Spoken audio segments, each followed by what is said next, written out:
그리스도의 영원한 제사. 히브리서 10장 9절에서 18절. 그리스도는 영원한 것을 인생에게 주기 위한 활동을 개시할 때에 영원한 제사를 드리시었다. 종교라는 것은 제사를 드리는 것이 종교의 중심이 되는 동시에 그 제사를 통하여 그 종교는 모든 일을 이루게 되는 것이다. 그러면 기독교는 영원한 제사를 드린 그리스도의 몸된 교회이다. 우리는 영원한 제사를 드리신 예수님을 믿는 것은 다음과 같은 의의가 있다. 1. 패하고 세우신 것을 믿는 것이다. 9절. 그 후에 말씀하시기를 보시옵소서 내가 하나님의 뜻을 행하러 왔나이다 하셨으니 그 첫째 것을 패하심은 둘째 것을 세우려 하심이라. 우리 인생 자체가 무엇을 패하고 세웠다는 것은 신앙의 대상이 될 수 없다. 그러나 하나님이 패하시고 세운 것은 우리에게 산 소망을 주는 조건이 된다. 만일 하나님께서 율법에 관한 것을 패하지 않고 믿으라 하는 것이라면 우리 죄인들은 감히 그를 신앙할 수가 없다. 왜냐하면 율법으로는 저주를 받아야 할 사람이기 때문이다. 또는 완전히 세운 것이 없다 해도 믿을 수 없다. 왜냐하면 패하는 것은 하나님께서 더 좋은 것을 주기 위한 목적이니 십자가에서 예수님이 죽으심으로 패할 수도 있고 세울 수도 있는 조건이 확립된 것이다. 십자가의 죽음으로 율법의 저주는 패한 바 되고 은혜의 법은 세운 바 된 것이다. 만일 하나님께서 아무 조건 없이 법을 세웠다가 패하고 아무 조건 없이 세우기도 한다면 이것은 진리의 신이라 할 수 없다. 어떤 사람이 무슨 말을 하고 그대로 행치 않고 그 말을 취소하고 또 다른 말을 하면서 이렇게 저렇게 하라고 한다면 그 사람은 신용이 없는 사람이라고 볼 수 있다. 그러나 한번 말한 다음에 그 말을 폐하는 것도 합법적인 조건이 성립되고 다른 방법으로 세우는 것도 합법적인 조건이 성립되게 하는 자라면 이 사람은 법의 사람이니 그 사람을 참된 사람이라고 할 수 있다. 이와 같이 하나님께서 한번 말씀하고 그 말씀을 폐하는 것도 당신이 조건이 있게 폐하시고 다시 새로운 일을 세우는 것도 합법적인 조건이 있게 세운 것이 그리스도의 영원한 속죄라는 것이다. 2. 단번에 거룩함을 얻게 하심. 10절. 이 뜻을 따라 예수 그리스도의 몸을 단번에 들이심으로 말미암아 우리가 거룩함을 얻었노라. 그리스도의 영원한 속죄라는 것은 그 몸을 단번에 들이시어 영원히 다시는 제사를 드릴 필요조차 없이 된 것을 가르친 것이다. 만일 그리스도가 십자가에 죽고라도 그것이 완전 거룩을 주는 열매가 없다면 우리는 그 십자가를 믿을 수 없는 것이로되 우리가 1900여 년 전에 죽은 그리스도의 십자가에 영원한 속죄를 믿음으로 지금도 우리 마음에 거룩을 주는 증거를 받을 때 영원한 속죄가 된다는 것을 체험으로 알 수 있다. 3. 하나님 우편에 앉으셨으므로 11절에서 12절. 제사장마다 매일 서서 섬기며 자주 같은 제사를 드리되 이 제사는 언제나 죄를 없게 하지 못하거니와 오직 그리스도는 죄를 위하여 한 영원한 제사를 드리시고 하나님 우편에 앉으사 우리의 신앙의 대상자 예수 그리스도는 영원한 속죄제를 드리었으므로 하나님 우편에 앉아서 지금은 대언의 기도 한마디면 얼마든지 세계 만민을 살릴 수가 있는 특권을 가지신 것이다. 그리스도께서 한번 말할 때 하나님은 그 말에 응답을 나리게 되는 것이 예수님 이름으로 오는 응답이라는 것이다. 그러므로 주님께서 내 이름으로 무엇을 구하든지 다 시행하시겠다고 말씀하신 것이다. 4. 원수를 갚는 권세가 있음. 13절. 그 후에 자기 원수들을 자기 발등상이 되게 하실 때까지 기다리시나니 그리스도의 영원한 속죄제는 죄를 사하는 특권이 있는 동시에 원수를 갚는 권세가 따르는 것이다. 왜냐하면 인간의 죄를 대신하여 죽었으므로 그 피를 믿는 사람은 의롭게 여기는 동시에 의롭다 함을 받은 사람이 억울함을 당하는 것은 원수를 갚아주는 동시에 억울함을 당한 당신의 사람에게는 상급을 주고 당신의 사람을 억울케 하던 자는 멸망을 시키는 것이다. 5. 영원히 완전케 하심 14절에서 18절. 그가 거룩하게 된 자들을 한 번의 제사로 영원히 온전하게 하셨느니라. 또한 성령이 우리에게 증언하시되 주께서 이르시되 그날 후로는 그들과 맺을 언약이 이것이라 하시고 내 법을 그들의 마음에 두고 그들의 생각에 기록하리라 하신 후에 또 그들의 죄와 그들의 불법을 내가 다시 기억하지 아니하리라 하셨으니 이것들을 사하셨은즉 다시 죄를 위하여 제사 드릴 것이 없느니라. 주님께서 영원한 제사를 드리셨으므로 죄를 사해도 영원히 다시 기억하지도 않는 것이요 영원히 영생을 누리게 하는 데는 영원한 기업을 주시되 무엇이나 영원히 영원한 것으로 갚아주시는 것이다. 결론.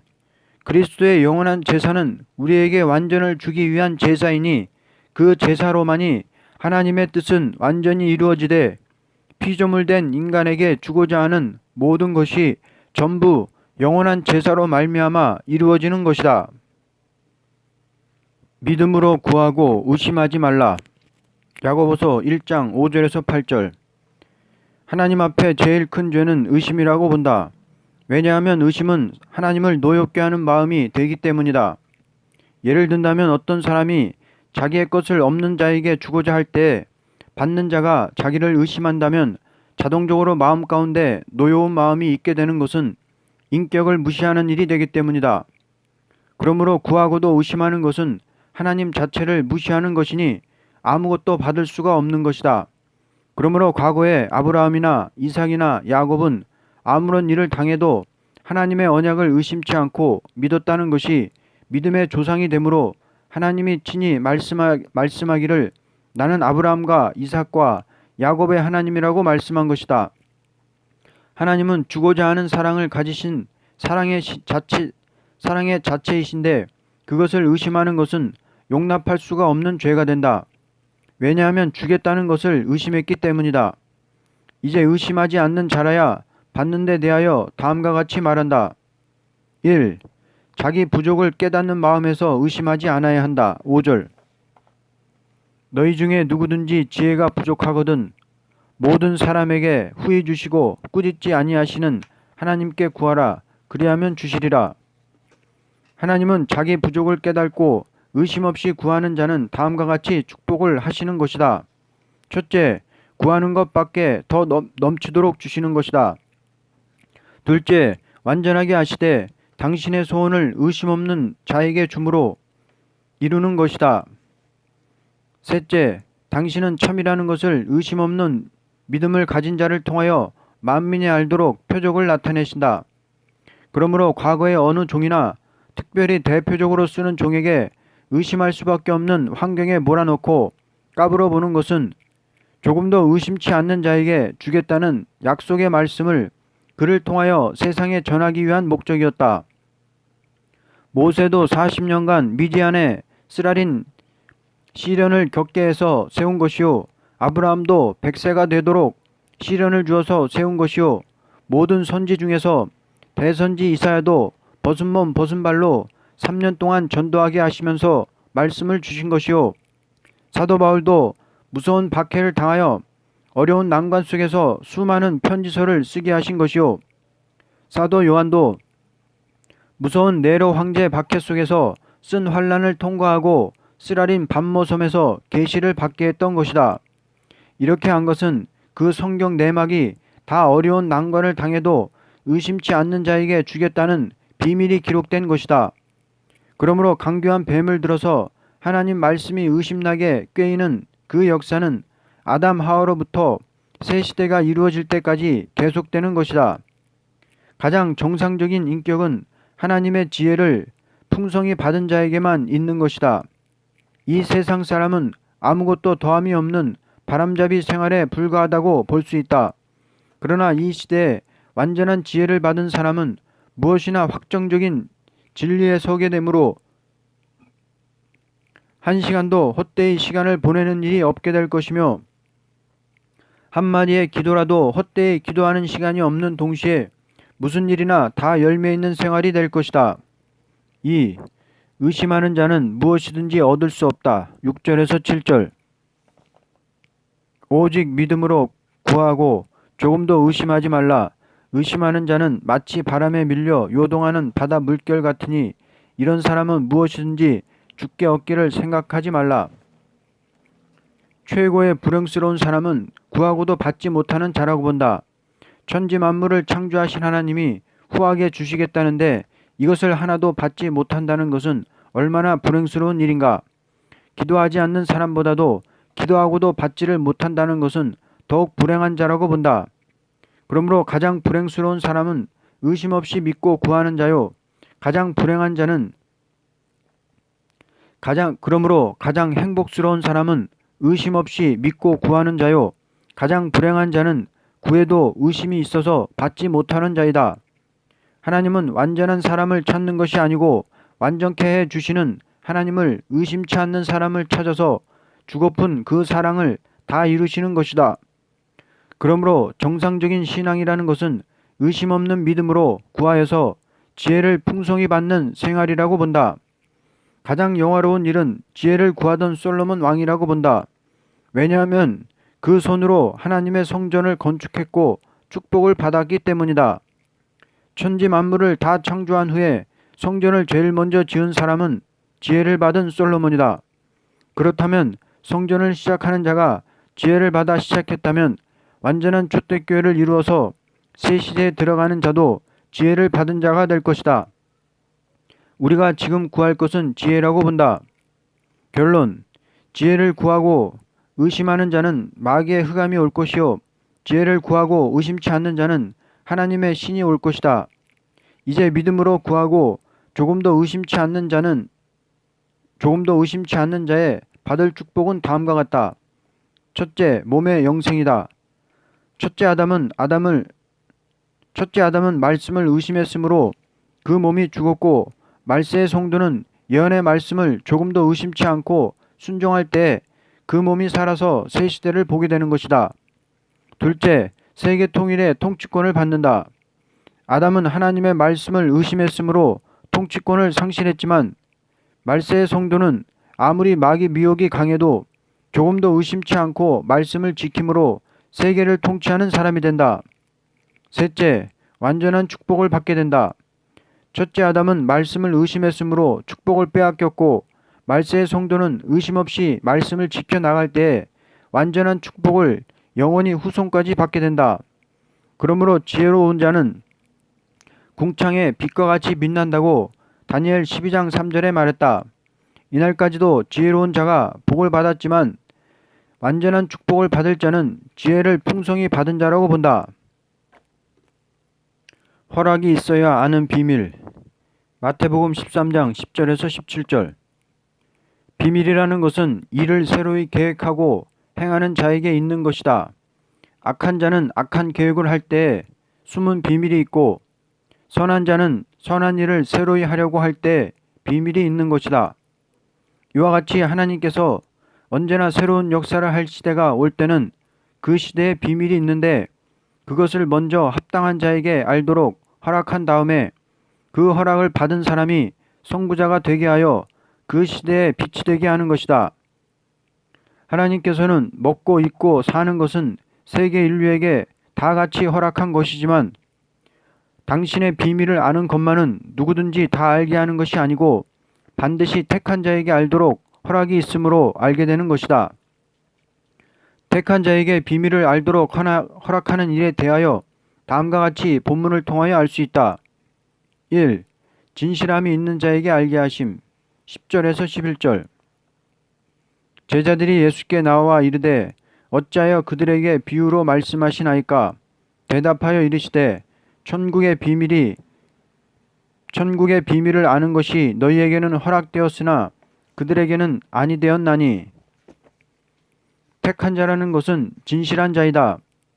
아무리 인격과 지식이 훌륭하다 하여도 택함을 받지 못한 자는 진실성이 없는 것이다.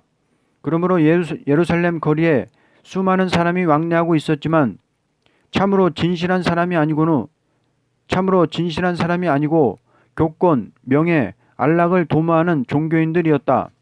그러므로 주님께서 그 시대의 숨은 종교인의 하나가 되는 어부들을 택하여 그 비밀을 알게 했던 것이다. 비밀이라는 것은 새로운 일을 계획한 자가 알려주기 전에는 알 수가 없는 것이다. 나사렛 목수 예수가 하나님의 아들이요 만민의 구주요 그로 말미암아 온 세계 인류가 구원을 받고 새로운 시대가 이루어진다는 비밀은 사람으로서는 도저히 알 수가 없는 비밀이다. 그러므로 하나님께서 그 비밀을 알려주는 자가 아니고는 예수를 믿을 자는 전혀 없다는 것이다. 인간이 볼 때는 도저히 이해하기가 어려운 일이라고 보게 된다. 만일 하나님의 비밀을 인간의 두뇌로서 허락이 없이 안다면 하나님과 인간과는 동등이 될 것이다. 그러므로 조물주 하나님의 비밀을 두뇌로 안다는 것은 도저히 있을 수가 없다. 이것은 하나님이 허락해 주어야만 알게 된다는 것이 기독교의 진리 운동이라는 것이다. 2. 완악한 자가 깨달지 못하도록 하심 13절에서 15절. 그러므로 내가 그들에게 비유로 말하는 것은 그들이 보아도 보지 못하며 들어도 듣지 못하며 깨달지 못함이라. 이사야 예언이 그들에게 이루어졌으니 너희가 듣기는 들어도 깨달지 못할 것이요 보기는 보아도 알지 못하리라.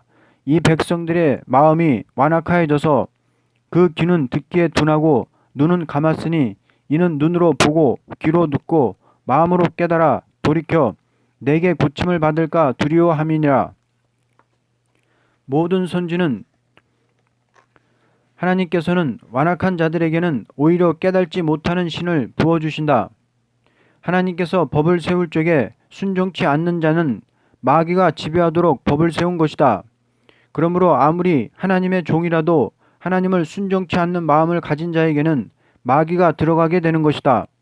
왜냐하면 하나님을 대적하기 때문이다. 하나님은 가장 거룩한 신이시니 거룩한 마음을 가진 자에게만 당신의 비밀을 알도록 하기 때문이다. 3. 정한 때가 될 때 비밀을 알려줌 16절에서 17절. 그러나 너희 눈은 봄으로 너희 귀는 들음으로 복이 있도다. 내가 진실로 너희에게 이르노니 많은 선지자와 의인이 너희가 보는 것을 보고자 하여도 보지 못하였고 너희가 듣는 것들을 듣고자 하여도 듣지 못하였느니라. 모든 선지는 메시아를 영접하기를 원하는 마음 간절하였으나 그들은 메시아가 올 것을 받아 기록하고도 때가 아니므로 다 세상을 떠나가고 주님 탄생 시에는 아무런 선지의 역할이 400년 동안 없었던 것이다. 너무나 잠잠하고 희미한 상태에 내려간 것이 400년 역사라는 것이다. 그러므로 극도로 예루살렘 성전은 부패하였고 참으로 진실한 사람을 찾아볼 수가 없는 예루살렘이 되었던 것이다. 하나님께서는 갈릴리에 있는 어부들에게는 비밀을 알게 해주시고 예루살렘에 왕래하는 대제사장, 유사, 장로들의 무리들은 이 비밀을 아는 것을 허락지 않으므로 그들은 예수를 바알세불이 들렸다고까지 말했던 것이다. 아무리 하나님의 아들이 말하여도 짐짓 더 악해진 것이 비밀을 모르는 유대교인들의 행한 일이라고 본다. 하나님은 언제나 역사할 때 당신의 비밀을 알려주되 미약한 자, 어리석은 자에게 알려주고 교만한 자, 부한 자들에게는 알려주지 않으므로 권리를 가진 종교인과 정치인이 그들을 반대하고 나오게 되었던 것이다. 모든 선지에게 비밀이 묵시로 나타날 때에도 모든 부패한 정치인들과 종교인들이 그 종을 반대하게 되었고 그 선지 예언이 이루어지기 시작하는 때에도 메시아 탄생을 모르고 반대하는 무리들과 비밀을 안 사람들과 큰 싸움이 있게 되었던 것이다. 지금도 비밀을 아는 종과 모르는 자와의 큰 싸움이 있어서 교회는 반드시 갈라지게 될 것이다. 결론. 가장 복 있는 자는 그 시대의 비밀을 알도록 허락을 받은 사람이라고 본다. 알게 허락한 것은 그 복을 주기로 작정한 증거라고 본다. 그러므로 누구든지 하나님의 비밀이 깨달아지는 자는 하나님의 허락을 받은 자라고 본다. 참되다고 인치는 믿음. 요한복음 3장 31절에서 36절.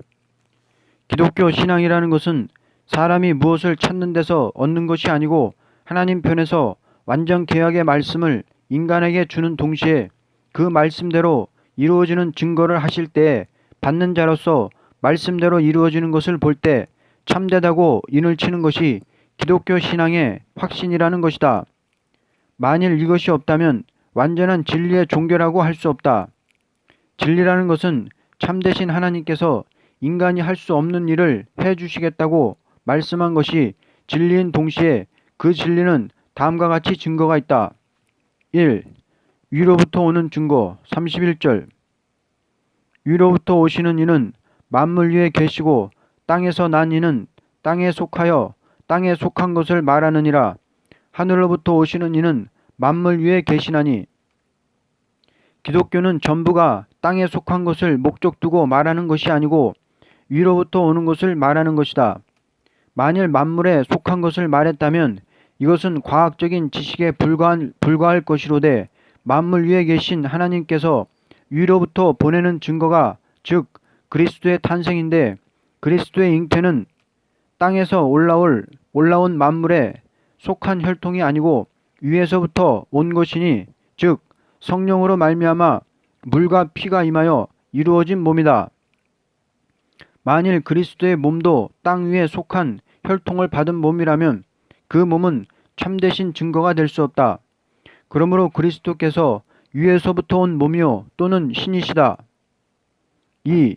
보고 들은 것을 증거함 32절에서 33절 그가 친히 보고 들은 것을 증언하되 그의 증언을 받는 자가 없도다. 그의 증언을 받는 자는 하나님이 참되시다는 것을 인쳤느니라. 주님께서는 스스로 말씀한 것이 아니고 하나님의 말씀을 인간에게 알게 해주는 동시에 그대로 행하시는 주님이시라.